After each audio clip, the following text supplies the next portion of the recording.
Hello everybody, this is RusPod.com, my name is Nikita. And my name is Masha, and we're going to give you a little tour of Russian alphabet. So the modern Russian alphabet consists of 33 letters. Some of them look exactly like Latin letters and sound similar too, so these will not be a problem for you. We painted them green for you, and these are the letters K as in the word kot, which means a cat. A as in arbuz, which is a watermelon.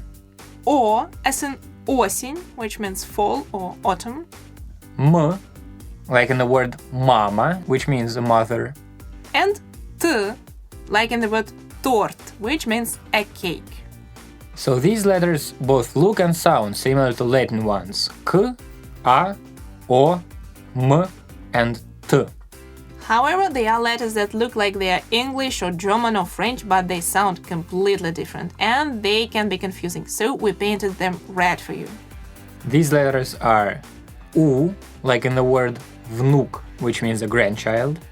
N, as in the word nos, a nose. V, as in вор, which means a thief. R, as in rak, which means a lobster. And S, as in the word сон, which means a dream.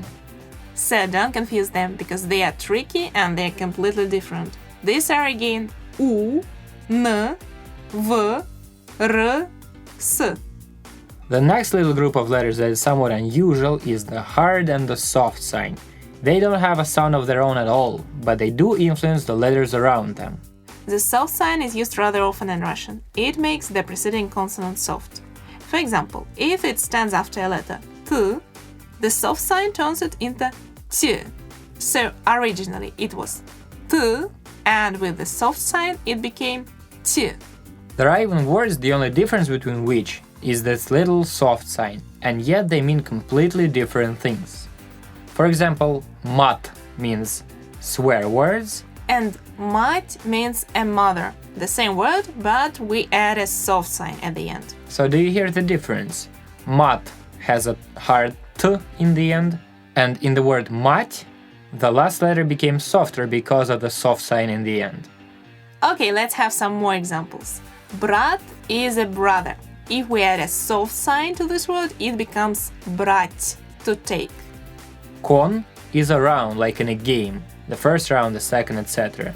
But конь is a horse. So compare these words one more time.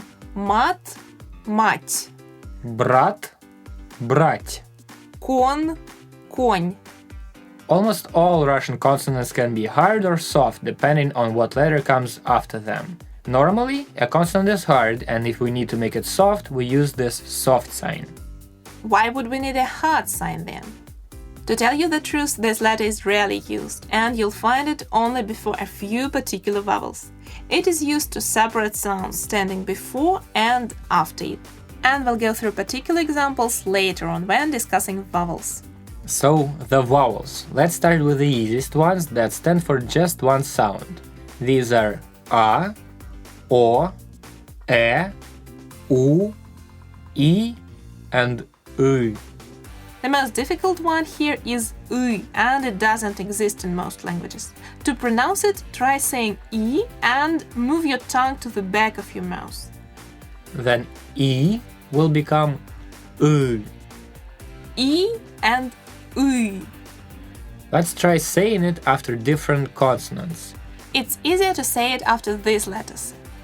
K, sh, zh. And when you pronounce them together, you get ky, shi, zhi. Let's practice I and U a little more. So remember, when you try to say U, put your tongue to the back of your mouth. Here are some pairs for you. Mi, мы. Ni, ny. Ви, вы. Ti, ty. There are some words the only difference between which is this one sound, I or uy. For example, Mishka and Mышка. Mishka with I is a little bear, but Mышka with U is a little mouse.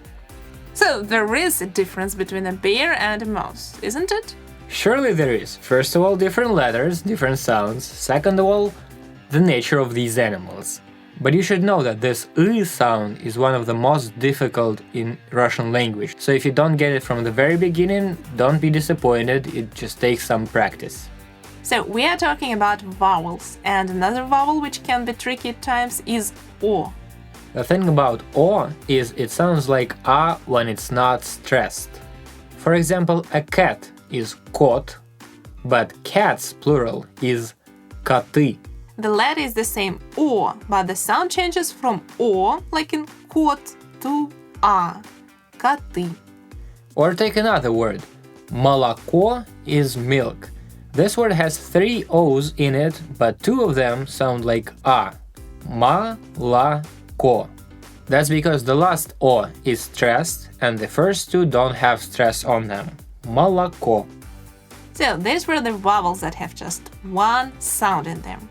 We also have 4 vowels that can stand for 1 or 2 sounds depending on the context. And these are Я, ю, е, and yo.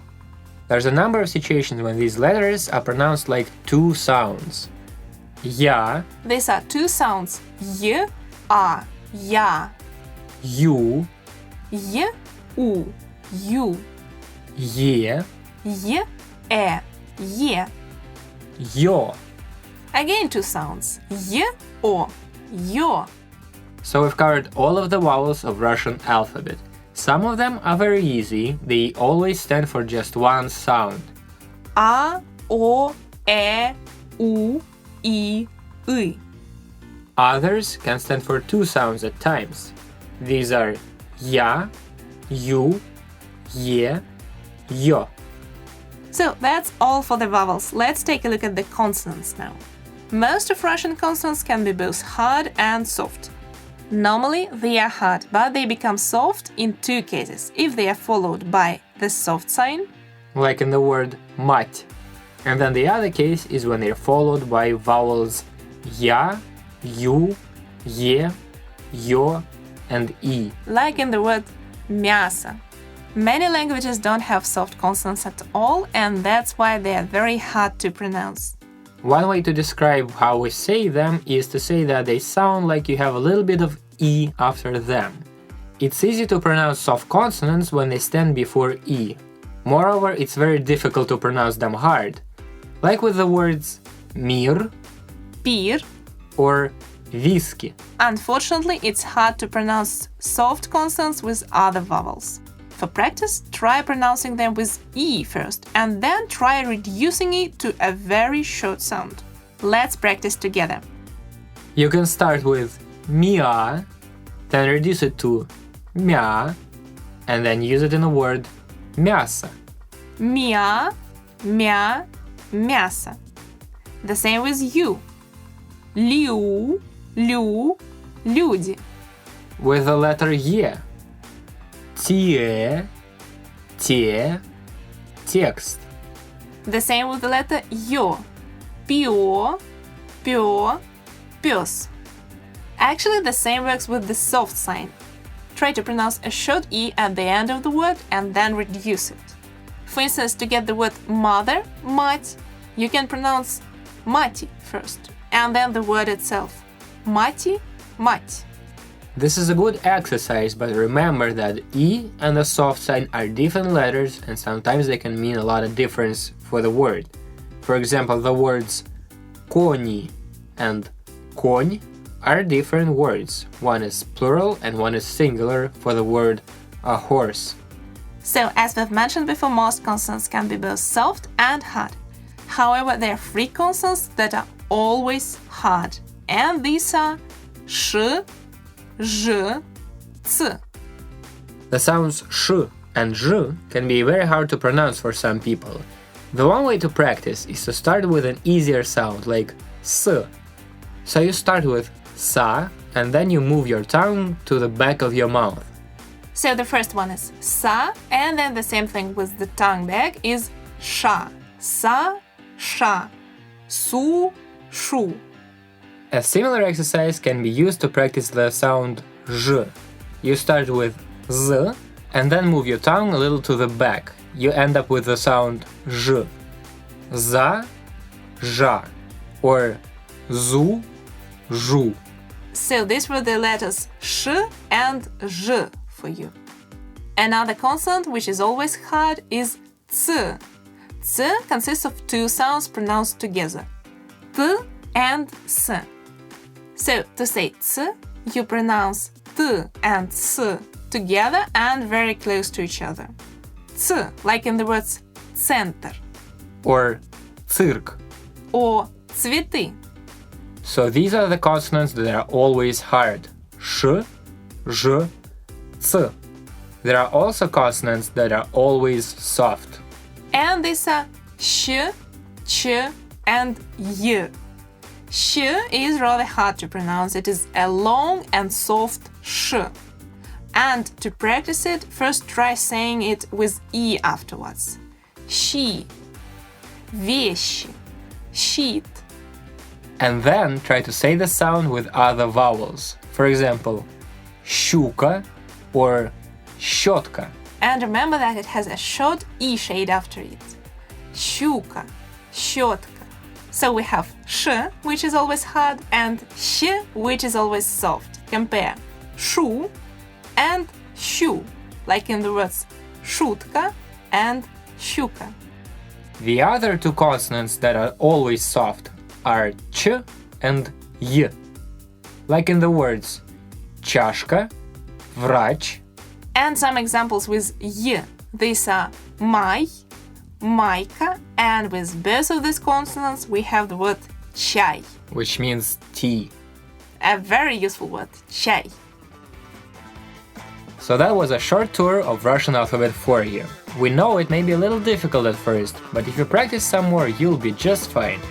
And for practicing more, we have some exercises for you. So don't forget to check that out because it will help you. And when you get more or less familiar with the Russian letters, don't forget that we have other podcasts for you, other lessons and dialogues.